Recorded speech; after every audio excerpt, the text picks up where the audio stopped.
Então a capela é fechada. Deus, qui pastor eternus, gregem tuum assidio custodia governas. Que Vamos ouvir mais um governais o trecho. vosso A tradução é rebanho de Denise Bobadilla. com constante proteção. Concede à vossa igreja um pastor segundo o vosso coração, que vos agrade pela santidade da vida e nos conduza com vigilante cuidado. Por nosso Senhor Jesus Cristo, vosso Filho, na unidade do Espírito Santo. Por todos os séculos e séculos. Amém.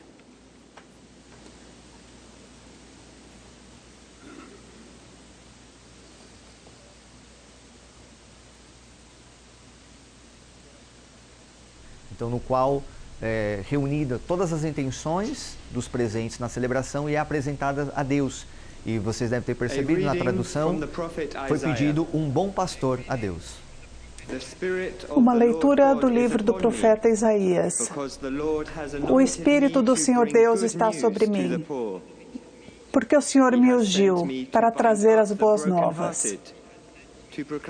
Ele me enviou para levar as boas novas aos pobres, para curar aqueles de coração ferido, proclamar a redenção para os cativos e a liberdade para os que estão presos, para proclamar o ano da graça do Senhor e o dia da vingança de nosso Deus, para consolar todos os que choram, para dar aos que choram em Sião uma coroa em vez da cinza, o óleo da alegria em vez da veste do luto, o cântico de louvor em vez do espírito abatido.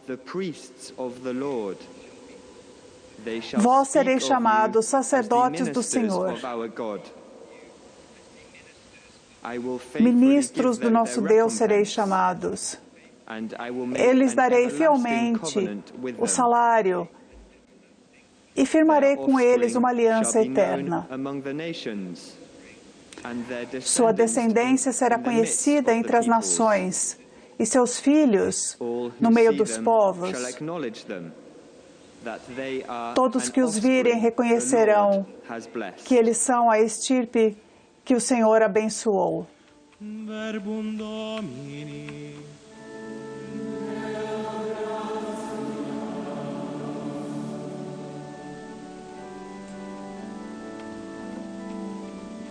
Agora a gente viu a sequência, da missa, Railson.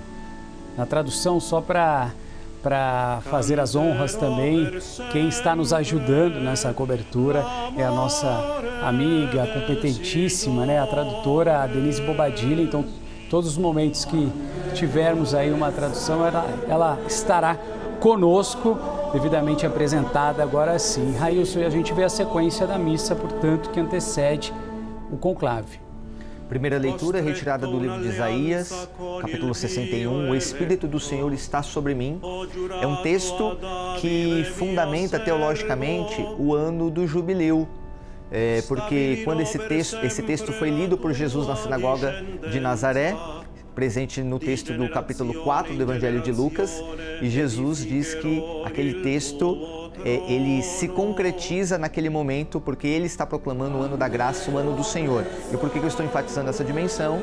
Porque a Igreja Católica vive este ano jubilar, desde novembro de 2024, ou desde dezembro de 2024, e nós vamos até o final deste ano de 2025. É ano jubilar para a Igreja Católica, 2025 anos da encarnação. E Railson, nesse momento que a gente vê essa missa, já é uma missa que antecede, mas sobretudo prepara esses cardeais para o momento que está por vir.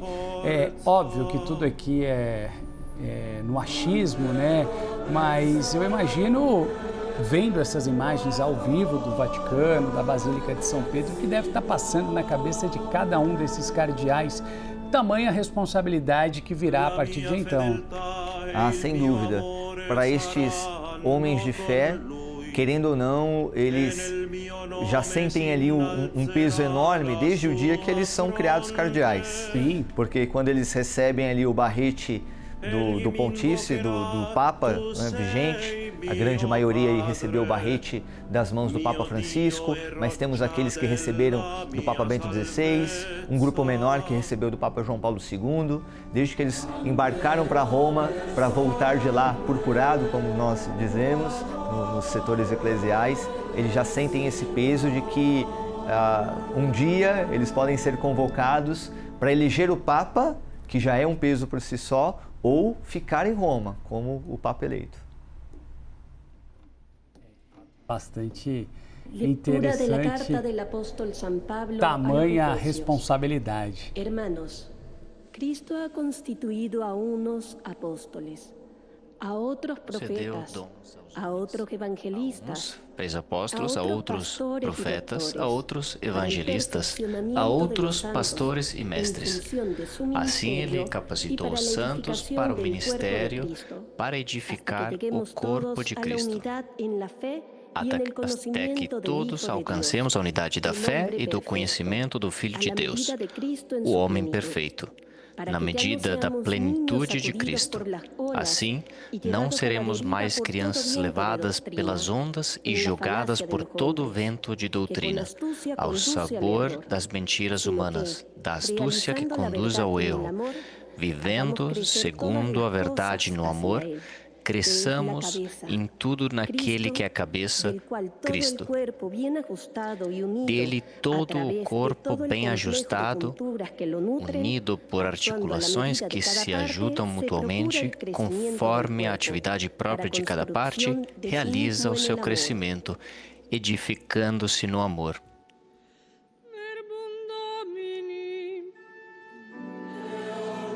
Darmos o crédito, estamos também na companhia do Mauro Moser, nosso tradutor, assim como o Denise Bobadilha, nos ajudando também nessa cobertura especial a respeito do conclave, a sucessão. Nossa programação começou ao vivo desde as 3 horas da manhã e seguiremos juntos até as 6 horas da manhã. E claro, ao longo de toda essa quarta-feira e o tempo que durar, né, esse conclave, a CNN vai estar de olho trazendo para vocês tudo o que estiver acontecendo na cidade do Vaticano.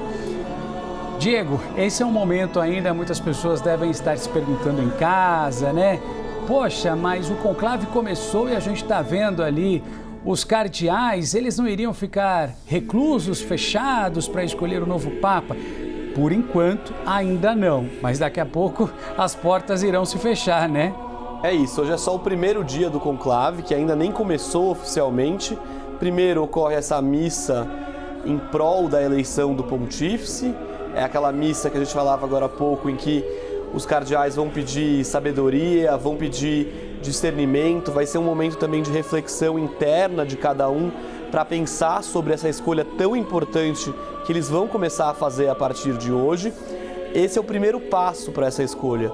Depois disso, a gente falava agora há pouco, eles vão ter um almoço, vão ter um tempo ali na Casa de Santa Marta, na hospedaria do Vaticano, para depois às 11h30 entrarem na Capela Sistina e começarem a primeira votação.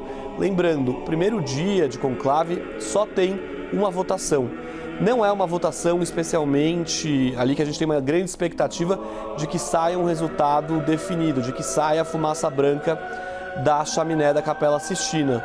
Isso só pode acontecer, só deve acontecer mais para frente, né, nos próximos dias. Claro, a gente não sabe o que acontece de fato dentro do conclave, mas não há uma expectativa de que isso seja resolvido hoje. Então, uma votação apenas hoje, a gente vai ter por volta das 14h o final dessa votação e aí, às 14h, os olhos do mundo vão se voltar para a chaminé da Capela Sistina, aquela imagem que a gente mostrava mais cedo, onde a gente vai ver se vai sair fumaça branca ou preta. Branca no caso da eleição de um pontífice e preta no caso de uma indefinição desse resultado. E amanhã a gente vai ter um dia cheio de votações.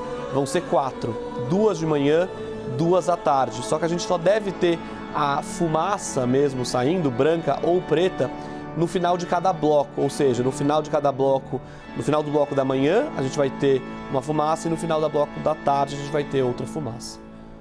Tá aí para vocês imagens ao vivo, enquanto o Diego nos explicava toda a dinâmica da Basílica de São Pedro, início da cerimônia que antecede o conclave. Dominus vobiscum.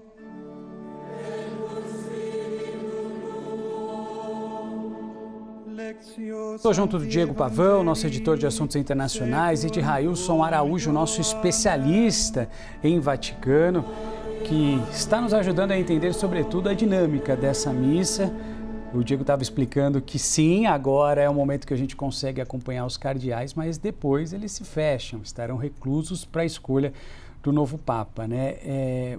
O que a gente está acompanhando agora, Railson? Agora nós vamos para a proclamação do Evangelho, dentro da liturgia da palavra, um texto retirado do Antigo Testamento, respondido com um salmo, ainda no Antigo Testamento, a segunda leitura retirada do Novo Testamento e o Evangelho também no Novo Testamento. E é legal a gente trazer para quem está conosco que essas imagens, elas são ao vivo, imagens do Vaticano, de tudo que está acontecendo dentro da Basílica de São Pedro. E a todo momento eu chamo a atenção para que vocês estejam bem atentos nesses rostos que aparecem aí. São os cardeais esses votantes, cardeais esses que podem ser eleitos o novo Papa. Então, a gente fica aqui trazendo alguns nomes que já despontam entre os principais concorrentes, ou talvez que estejam aí na frente nessa corrida para se tornar o novo Papa, mas qualquer um desses que estão aparecendo nas imagens para vocês pode ser eleito um novo Papa. Então é por isso que é tão importante a gente também ficar atento, né? Já trouxemos ao longo da semana, ainda na semana passada montamos aqui alguns álbuns de figurinhas, né? Com os rostos dos possíveis papáveis, mas aí estão os homens, né? Que irão votar, mas sobretudo a gente pode estar acompanhando de perto já a imagem do novo Papa, Railson. Exatamente. Agora há pouco a gente viu na imagem o cardeal Matteo Zuppi, cardeal de Bolonha, que, se não me falha a memória, apareceu no álbum de figurinhas. Apareceu no álbum de figurinhas e sabemos muito bem que ele está bem cotado também, né? Às vezes é até por isso que a transmissão passou por ali. É, né? Existe, Railson, uma maneira correta, digamos assim, de ordem para que eles possam ficar posicionados ou não? Olha, interessante, não, porque eu estava pensando isso agora há pouco, eu até iria chamar a atenção em relação a isso, que nós não temos os cardeais próximos ali pelos blocos, né? Os brasileiros estão espalhados, os italianos também, e até mesmo a gente vem acompanhando os chamados grupos em relação aos espectros, eles também não estão juntos, eles estão bem espalhados. Não sei qual foi a ordem ali que o mestre de cerimônias organizou esses cardeais. Ordem alfabética, se foi ordem alfabética? Acredito que não. Não, né? Que não. Eu sei que na Casa Santa Marta houve um sorteio, talvez tenha seguido também um pouco essa dimensão. Aliás, eu tô de olho no nosso chat aqui no YouTube, tô de olho em vocês aqui em alguns comentários. Tem muita gente, primeiro, Diego, impressionada com a beleza, né, dessa cerimônia. Estão falando, nossa, que cerimônia bonita que antecede o conclave, não imaginava que era assim, esse rito. E principalmente algumas pessoas perguntando, mas temos candidatos brasileiros, cardeais brasileiros? Sim, temos, e o Diego vai explicar. A gente tem 7 cardeais brasileiros que votam no conclave, 7 cardeais eleitores, portanto com menos de 80 anos. A gente viu ali na imagem, o Railson pode me ajudar, Dom Odilo Scherer, a gente viu mais cedo passando, a gente só viu o Dom Odilo de brasileiro, se eu não me engano. Dom Orani também apareceu. Dom Orani tem Dom Jaime Spengler quando... ele apareceu ali no começo. Exatamente, 7 cardeais brasileiros entre os favoritos. Só que, Renan, a análise que se faz hoje em dia, nesses momentos de pré-conclave, é de que a escolha de um Papa sul-americano seria improvável nesse momento depois do Papa Francisco. Vamos ouvir mais um pouco. Nos Atos dos Apóstolos, lemos que após a ascensão de Jesus Cristo ao céu, esperando a Pentecostes, todos eram perseverantes e concordes na prece, conjuntamente a Maria, a mãe de Jesus. E é o que estamos fazendo nós também, poucas horas antes do começo do conclave, sob o olhar de Nossa Senhora, aqui ao lado do altar, nesta basílica que se eleva sobre o túmulo do apóstolo Pedro. E percebemos juntos conosco o inteiro povo de Deus, com o seu sentido de fé, de amor ao Papa e de confiante espera. Estamos aqui para convocar a ajuda e pedir a ajuda do Espírito Santo, para implorar a sua luz e a sua força para que seja eleito o Papa que a Igreja e a humanidade precisam nesse momento da história tão difícil, complexo e atormentado. Rezar, invocando o Espírito Santo, é a única atitude certa, enquanto os cardeais eleitores se preparam para um ato de máxima responsabilidade humana e eclesial, e para uma escolha de excepcional importância. Um ato humano que todos precisam se preparar para ter na mente e no coração só o Deus de Jesus Cristo e o bem da Igreja e da humanidade.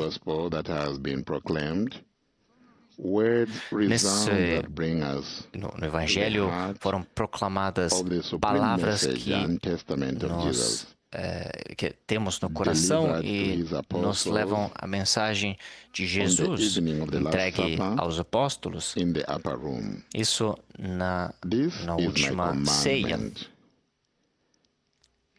Esse é o meu mandamento, que vocês se amem uns aos outros como eu os amei. Quase como detalhando como eu os amei e indicar até onde pode chegar o amor. E Jesus afirma em seguida: ninguém tem um amor maior do que o amor de dar a vida para os próprios amigos. É a mensagem do amor que Jesus define como novo mandamento. Novo porque transforma de forma positiva e amplia o que está no Antigo Testamento, ou seja, não fazer aos outros o que você não quer que seja feito com você. O amor que Jesus revela não conhece limites. E precisa canalizar os pensamentos e as ações de todos os seus discípulos. E eles, com seu comportamento, precisam mostrar um amor autêntico e se comprometer na construção de uma nova civilização, aquela que Paulo VI chamou de civilização do amor. O amor é a única força capaz de mudar o mundo. E Jesus nos mostrou o exemplo desse amor na última ceia com um gesto surpreendente. Ele se abaixou e se colocou ao serviço dos outros.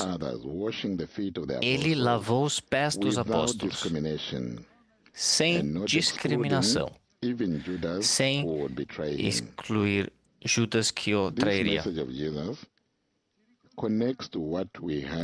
Essa mensagem de Jesus se conecta ao que escutamos na primeira leitura da missa, na qual o profeta Isaías nos lembrou que a qualidade fundamental do pastor, dos pastores, é o amor. O amor até o dom completo de si. Nos textos litúrgicos dessa celebração eucarística, portanto, temos um convite ao amor fraterno, recíproco, é o empenho da comunhão eclesial para a irmandade humana universal. 3 tarefas para cada sucessor de Pedro, de fazer crescer a comunhão de todos os cristãos com Cristo, a comunhão dos bispos com o Papa, a comunhão dos bispos entre eles, e não uma comunhão autorreferencial, mas sim uma comunhão entre as pessoas, entre os povos, entre as culturas, tendo no coração uma igreja que seja casa e escola de comunhão. Além disso, é forte o chamado a manter a unidade da Igreja no sulco traçado por Cristo aos apóstolos. A unidade da Igreja é querida por Cristo, uma unidade que não é uniformidade, mas sim uma comunhão profunda na diversidade, para permanecermos sempre na fieldade do Evangelho. Cada Papa continua a encarnar o Pedro e a sua visão, e assim representa Cristo na Terra. Ele é a rocha sobre a qual é edificada a Igreja. E a eleição de um novo Papa não é uma sequência de pessoas no cargo. A eleição de um novo Papa sempre é o apóstolo Pedro que volta.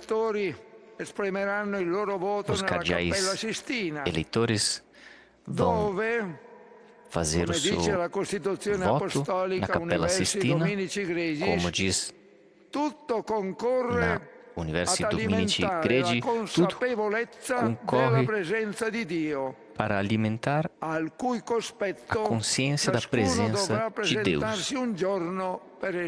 Diante dele, todos se apresentarão para serem julgados. Papa João Paulo II, no seu trítico romano, queria